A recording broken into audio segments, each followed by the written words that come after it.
Welkom bij Scheldemondig. Mijn naam is Jan Rubbens, presentator en wij nodigen mensen uit met passie.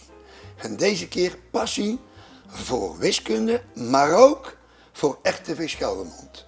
Met wie heb ik het genoegen? Met Ben van Elderen, Jan. Welkom. Nou, goed dat je gekomen bent, want ik heb jou onlangs leren kennen. Wij hebben al een aantal dingen samen gedaan en daar gaan we het allemaal over hebben. Inderdaad, lijkt me een leuk idee. Ja, op welke school zit jij? Ik zit op het Lodewijk College in Terneuzen en op de tijd van opname ga ik morgen naar mijn eerste dag in VWO 5. Ja. Oh ja, dus dat is in september 2021. Ja, dat klopt. Het begin van september zijn de opnames. En dan ga jij naar school weer. En welke klas ga je? Ik ga naar VWO 5 dan, ja. Ja, en hoeveel jaar ben je dan? Ik ben 13 dan, Dus ja. je hebt al een aantal klassen overgeslagen. Ja, dat kun je wel zeggen. Ja. Ik heb groep 7 en 8 bijvoorbeeld in een jaar gedaan. Ik heb de brugklas heb ik overgeslagen.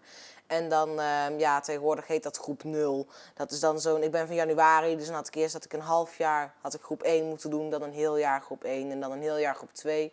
En ik heb een half jaar groep 1 gedaan en daarna meteen een heel jaar groep 2. Dus dat leverde me ook alweer een jaar winst op. Ah, mooi zo. Nou, heel mooi. Zeg, we hebben samen iets meegemaakt op het Lodewijk College. Zullen we eerst naar het eerste filmpje gaan Ja kijken? hoor, dat kunnen we zeker doen. Oké. Goed idee. One is the loneliest number that you'll ever do.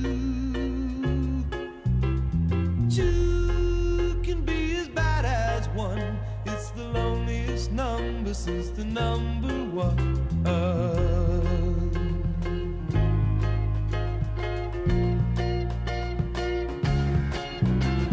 No is the saddest experience you'll ever know. Yes, it's the saddest experience you'll ever know. 'Cause one is the loneliest number that you'll ever do. One is the loneliest number. Zo, mijn kapje af, mijn petje af, voor het Lodewijk College.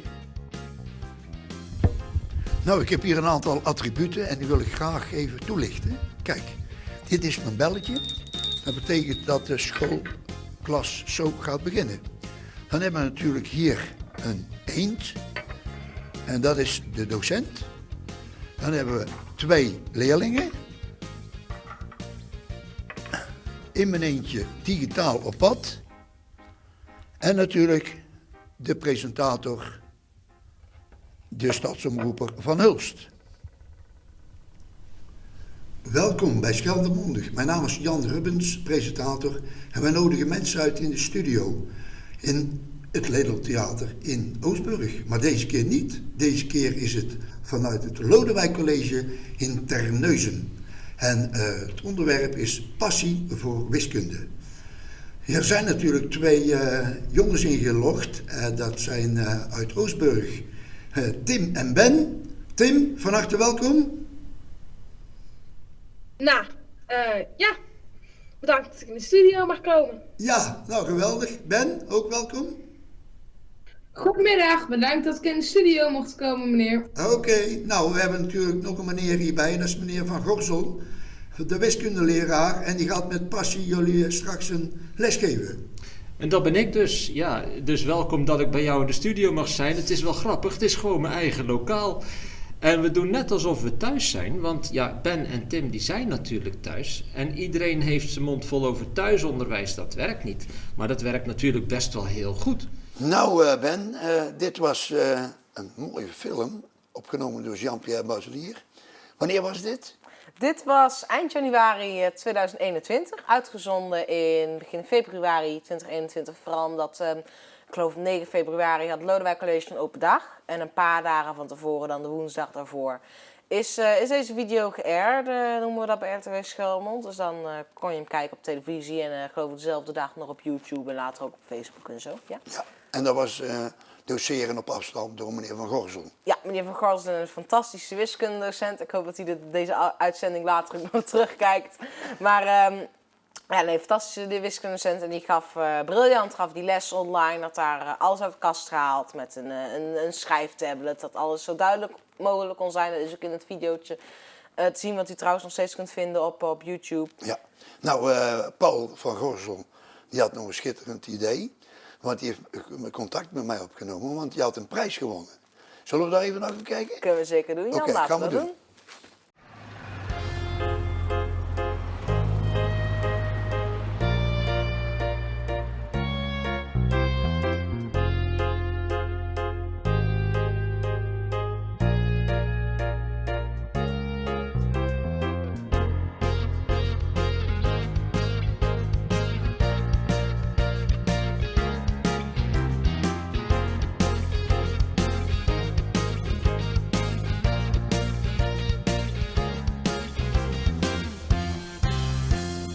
Deze keer zijn we weer aangeland bij het Lodewijk College in Terneuzen. En meneer Van Gorsel, de wiskundeleraar, heeft mij uitgenodigd om een feestje te vieren hier. Meneer Van Gorsel, wat is er aan de hand? Ja, we zijn in de prijzen gevallen. Dat wil zeggen, Ben is in de prijzen gevallen. En aangezien jij dit lokaal toch zo langzamerhand de studio begint te vinden, ben je van harte welkom om Ben te bevragen over zijn prijzen natuurlijk. Ben, waar ben je geboren en wat is je naam, je achternaam? Ik ben Ben van Elderen. Ik ben geboren in Oostburg en ik woon er ook al mijn hele leven. Ik zit sinds geloof ik ondertussen 3 jaar al op het Lodewijk College. Ik ben 13 jaar. En ik heb meegedaan sinds mid-februari toen meneer Van Gorsel me aan de wedstrijd introduceren met de poster achter Jans achtergrond. Die poster, wat staat er allemaal op? Dat is een poster, een affiche voor een prijsvraag van Texas Instruments. En Texas Instruments is een rekenmachine-merk uit Amerika en TR Nederland heeft een wedstrijd uitgezonden over wie met een programmeertaal, dat heet Python, de mooiste kunst kon maken met wiskunde als grondslag. Dus er zijn van die rekenmachines tegenwoordig en die kunnen veel meer als alleen maar rekenen, want daar kun je dus ook op programmeren. Nou, gefeliciteerd nogmaals met die prijs. Ja, bedankt. Ja. En wat was de prijs, even kort? Goh, de prijs dat was €150 aan cadeaukaart van bol.com. Een elektrisch droontje, die kon ik via een app op mijn telefoon die besturen, dus dat was hartstikke leuk. Wel een binnenshuisdroontje, dat was redelijk klein, dus vanwege de wind kun je er buiten niet mee vliegen. Maar voor binnen is hij hartstikke leuk, heb ik ook al meerdere keren mee gevlogen. Soms tot grote ergernis van mijn moeder, toch wel een beetje. Ja. En dan voor de school zat er ook nog een aparte prijs bij. Dat was een nieuwe Texas Nispire. Dus dat is de duurste rekenmachine van Texas, of een van de duurste rekenmachines. Die gebruiken ze vooral echt, een scientific calculator noemen ze dat, zit alles op. Ja. Normale rekenmachines zijn natuurlijk getrimd tot een examenstand, dat je er niet te veel mee mag, dat leerlingen ook nog zelf dingen moeten uitrekenen. Deze is volledig tot het volste vermogen van de computer opengegooid en dat is gewoon fantastisch. Ja, mooi. En dan zat er voor de school ook nog enkele dingen bij die ze daar dan op aan konden sluiten. Een klein auto achter een robotje dat zo kon rondrijden.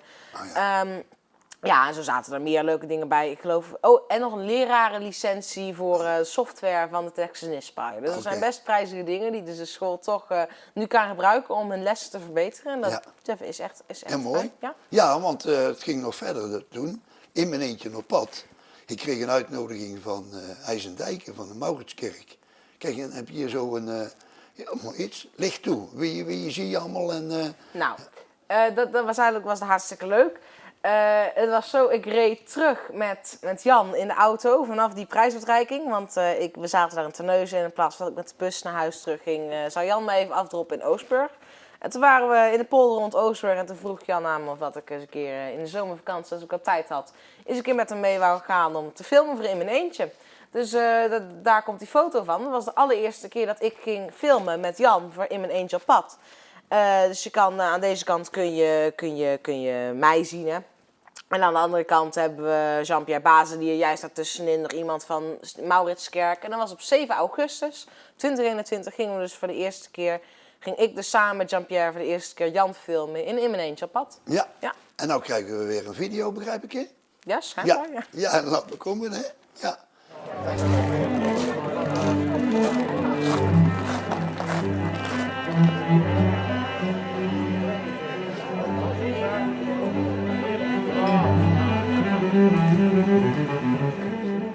Welkom.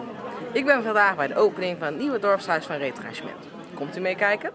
Nou, hier ben je voor het eerst alleen op pad gegaan. In je eentje op pad. Ja, toen ging ik in mijn eentje op pad, maar zonder in mijn eentje op pad. Want ja, ik kreeg een mailtje van Pascal Capetti.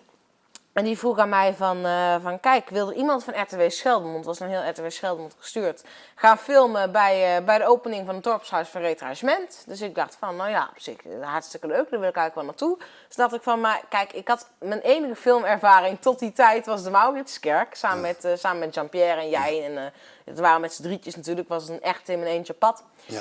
En toen, ja, toen vroeg ik me zo af van, ja, kan ik daar dan alleen naartoe? Nee, dan moeten we met andere mensen. Dus toen heb ik jou een mailtje gestuurd, hè Jan. Maar ja, Jan kon niet, want Jan was buiten ZVL, buiten Zeeuws-Vlaanderen, kreeg ik een mailtje. Die dag, ja, Jean-Pierre, die kon ook niet, want die was nog iets anders aan het doen. Ik geloof dat dat te maken had met frieten met mossels toen, maar dat weet ik niet zeker. Toen heb ik Wim Kools, de andere junior cameraman, gevraagd van, ga jij dan filmen, dan wil ik wel presenteren. Maar ja, Wim Kools kon ook niet. Nee, dus. Ja, Frits kon niet, niemand eigenlijk van het team kon. Dus toen dacht ik van, nou, dan ga ik zelf. Dus ik heb op de telefoon heb ik met Jean-Pierre Bazelier daar gesproken. Wel, kijk, hoe kan ik dat dan het beste doen? Hij zegt van, dan moet je een statief meenemen. Dat is zo'n tripod waar de camera op staat. Dus dan ben ik, ik geloof de avond van tevoren, ben ik nog even langs iemand geweest, die ook in Oostburg woont, om een statief te halen. Want die had ik niet. Ik had alleen maar mijn cameraatje. Dus heb ik toen op dat statief gezet. En die heb ik toen, mijn moeder heeft me daar gedropt, de Retragement. En ik zeg, ik bel wel weer als ik klaar ben. Okay. En dus heb ik daar gefilmd. Nou ja, nog even één toelichting. Pascal Capetti, dat is een mevrouw, die komt uit Biervliet. En die heeft een jaar, gaat ze Omroep Zeeland koppelen aan de lokale omroepen van Zeeuws-Vlaanderen. Ja. Dus RTV Scheldemond en Omroep Hulst. Ja. Oké, dan zijn we weer verder gegaan in mijn eentje op pad en zo. Wat is de volgende? Nou, mijn volgende filmervaring zit hier dus nu pas op filmervaring nummer 3. Tussendoor heb ik trouwens nog wel stelling van de week gedaan. Dat is niet helemaal waar. Ik doe met Frits van Riksoort doe ik stelling van de week. En dan gaan we gewoon hier en daar in dorpjes vragen aan mensen. Hebben we een stelling? Wat vinden jullie daarvan? Leg dat eens een keer uit. Oh ja. En daar zitten video's van in de pijplijn. Dus ik geloof dat er komende woensdag op deze datum van opname woensdag komt er een video uit waarin ik de stelling presenteer. Dat is dan over, is de toerist wel of niet welkom in West-Vlaanderen. Dat was trouwens een hele leuke. Maar kijk, dit was dus eigenlijk mijn derde echte in mijn eentje op pad. Dat ik een hele dag ging filmen. En dat was naar Goede Podium. Dat is eigenlijk op de datum van filmen is dat precies een week geleden. Ja. Dus dat was echt begin september, laatste dag van augustus, geloof ik, begin september. En toen ging ik met Jan, zonder Jean-Pierre Bazelier. Dus dat was de eerste keer dat ik in mijn eentje op pad filmde. En toen ging ik met Jan en Mayo van Sas gingen we filmen bij Goede Podium. Hier nou, er is ook weer een videootje van. Zullen we er even gaan kijken? Zeker.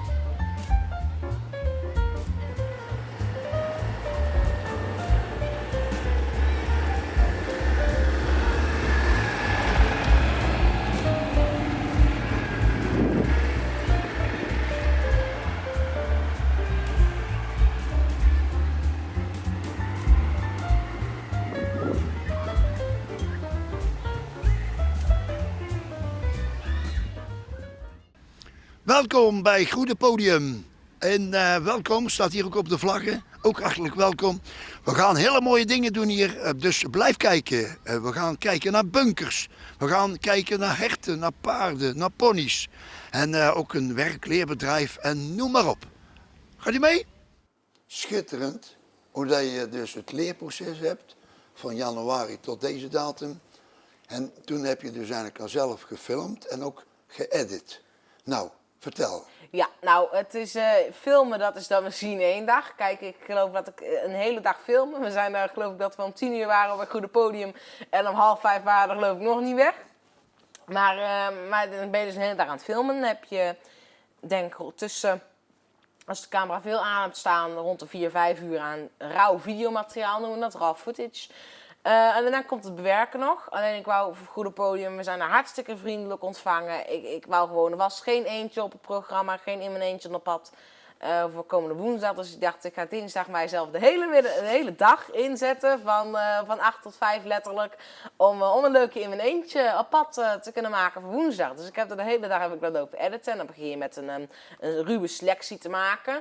Daar kom je meestal uit op 20 minuten. En dan dat heb je meestal binnen een uurtje, 1,5 gedaan. En dan daar ga je langzaam kijken wat kan weg. Want 20 minuten is te lang. Dat je ongeveer op 10, 11 minuten zit als het interessant is. En anders op 5, zoals retragement. Maar dan ga je heel veel knippen en plakken. De ruwe dingen ga je wegwerken. Dan daarna doe je audio transitions. Dat je niet ene Geluid, hè? Ja. Dat niet de ene iemand stopt met praten, dat er dan baf meteen bijvoorbeeld een windgeluid is. Hè, vanaf de microfoon tot aan windgeluid. Dan doe je dat het rustig in elkaar overloopt. En dan daarna voeg je nog iets wat wij noemen het RTV Scheldmond huisstijl toe. En dat is dat er het logootje hier in de hoek staat en een naambalkje. Dat is altijd hetzelfde om het lekker herkenbaar te maken. Dus dat ook nog. En dan tegen die tijd is het toch weer 5 uur. En dan mail ik het naar Joël en dan ga ik thuis eten. En dan krijg ik woensdagochtend nog een hele waslijst met instructies. Van dit kan beter, dat Met de kan beter. verbeterpunten. Veel verbeterpunten. Daar kijk ik dan meestal nog een uurtje, 1,5. Kijk ik daarna, verander ik dat. Moet ik hem opnieuw exporteren. En dan kan ik hem rond 12 uur weer naar Joël sturen. En dan moet hij om 5 uur in de uitzending. Want dan moet hij om 6 uur uitgezonden worden. Ja, en dan een week lang en dan word je later op Facebook gezet en op YouTube. Nou, dankjewel voor deze uiteenzetting, want dat is natuurlijk niet iedereen duidelijk, maar nu wel, toch? Ja? Kijk, wat is dit nou, joh? We hebben hier een foto. Jij bent, vertel het zelf maar. Nou, dat is dan de laatste keer filmen op het moment van opname. Dit is dan maandag op het moment van opname. Maar dit is afgelopen zaterdag. En ik was Even de datum noemen. Zaterdag 4 september Zaterdag 4 september. Okay. 2021. 2021, ja, voor de duidelijkheid, ja. Ik was dus uitgenodigd voor de première van Frieten met Mossels. Dat is een kortfilm van Jenna Kips, die is hier ook al in de studio geweest. En dan nog Jean-Pierre Bazelier was daar director of photography. Dus dan is hij de lead cameraman in deze. En toen ben ik naar Huls busstation gegaan. Dat kun je hier zien vanuit Oostburg. Dat was een reis van 1,5 tot 2 uur met de bus. Maar ja, dat komt goed, hè. En dan ben ik door de Mario van Sas en door Jan Rubbers in het eentje ben ik erop gehaald. Hier eventjes de Luc de Ret en Mergo vlag laten schijnen. Hier, zodat hij ook eventjes zijn moment in het volle licht heeft. En daarna zijn we naar Gouw gereden, waar de filmpremière was. Dus daar hebben we dan gefilmd die dag. Een stukje aan de film, een paar interviews met Jenna Kips, met Jean-Pierre Bazelier. En die video zit nog in de pipeline, want die moet nu dus worden geëdit. En die hopen we hier op volgende week eens een keer te kunnen publiceren. Ja, dat is Jenna Kips staan links, Jean-Pierre Bazelier staat rechts. En Jan Rubber staat in zijn pastorale gewaad in het midden, ja. Weet je trouwens dat het kardinaalspak is? Ook geen pastoorspak. Nee, het is eigenlijk een kardinaal. Maar in de film speel ik ook de pastoor. Dus ja, je hebt gelijk natuurlijk. Ja, dat moest natuurlijk gevierd worden, hè? Ja, zeker, hè? Ja, Ja. Ja, dat hebben we gedaan. Dat klopt. Nou ja, toen was ik al naar huis. Ja. Maar Maya van Sas heeft deze foto gemaakt met haar iPhone. Die zal zo wel in beeld komen. En dat is een foto waar de hele crew, dus iedereen die bij de première aanwezig was en die dan bij de verschillende screenings was, dat ze echt aan de inner core zaten van de making of Frieten met Mossels. Had je, ik geloof de zus van Jenna, die was runner geweest. Jij was co-producer. En dan Jean-Pierre Bazelier, die was director of photography. Dus dan hadden jullie allemaal een frietje gegeten met kroketten. En toen stuurde Maya van Sas een berichtje via WhatsApp. Want ik kreeg die foto doorgestuurd. Deze foto is het trouwens. Kreeg ik doorgestuurd. En toen zei ik, waar zijn de mosselen? Want ik had het zo afgespeurd. En ik zag wel friet, maar ik zag geen mosselen. En toen stuurde ze terug, ja, maar wij zijn de mosselen. Ja, want in de film zijn de Zeeuwen zijn mossels. En in de film zijn de Belgen en de frietjes. Inderdaad. Ja, helemaal goed. Dat klopt, ja. Nou, en toen is er natuurlijk ook nog daarna iets gebeurd. Kom ik zelf maar aan wat er nu komt. Nou, wat er nu komt is eigenlijk, ik heb gezegd ver aan het begin, dat ik mijn eerste keer filmen, dat was op 7 augustus bij de Mauritskerk. Hè, met Jean-Pierre Bazelier erbij. En die video zit nog in de pijplijn, weer, want dat moet worden geëdit, daar gaan een paar weekjes overheen. En Jean-Pierre Bazelier is de echte in mijn eentje op pad aan het editen. Maar ik heb een apart iets gemaakt en dat is een achter de schermen serie. Oh ja. Dus binnenkort komt de eerste aflevering van een mini-serietje. Die heet Achter de schermen bij RTW Scheldemond. Dat was mijn idee, samen met Jean-Pierre Bazelier en met Joël Duinkerke. En die eerste aflevering wordt dus achter de schermen bij In Mijn Eentje op pad. De Mauritskerk. Zullen we daar de teaser eens een keer van Ja, dat bekijken? gaan we doen, joh. Ja, geweldig, toch? Ja, ik weet niet waar ik het beste, want ik wil hem ook op de... Ja. Ja, nee, dan zoek ik het vanaf daar. Dan kom ik over terug. Er is er eentje weer. Want anders had hij een teentje keer in en dan hij weer als hij er een teentje keer. Dus dan doe ik het een beetje correct. Staat allemaal op de film, hè? Ja. Kijk uit waar je doet. Jongen. Coming soon. Hey, achter de schermen. Nou, Ja? geweldig. Gefeliciteerd. Bedankt. Met deze mooie volgorde. En ook voor de rest van de mensen van RTV Scheldemond. Hoe dat iedereen genegen is om jou zo te helpen. Jazeker, daar ben ik heel dankbaar voor. Ja, Kijk, maar wij zijn ook heel blij met jou. Ja. Maar nou wil je eigenlijk ook nog wel een oproep doen, denk ik, hè? Nou zeker, dat is een lang verhaal. Brand los. Ja, we gaan er maar Niet te gewoon- lang, hè? Nee, we gaan er maar gewoon aan beginnen. Redelijk kort en bondig.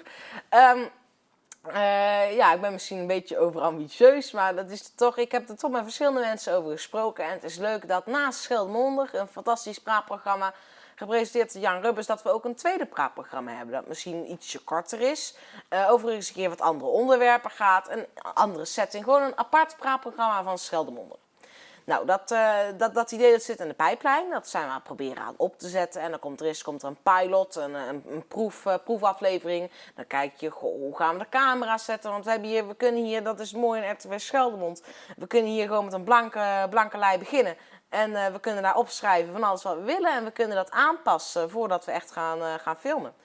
Dus ik heb al een mail gestuurd naar een paar mensen. Het idee is dat er ook enkele jongeren dat programma met mij gaan presenteren. Maar ook achter de schermen gaan helpen met bijvoorbeeld filmen. En dat er dan ook jongeren met een speciale hobby of die een prijs hebben gewonnen.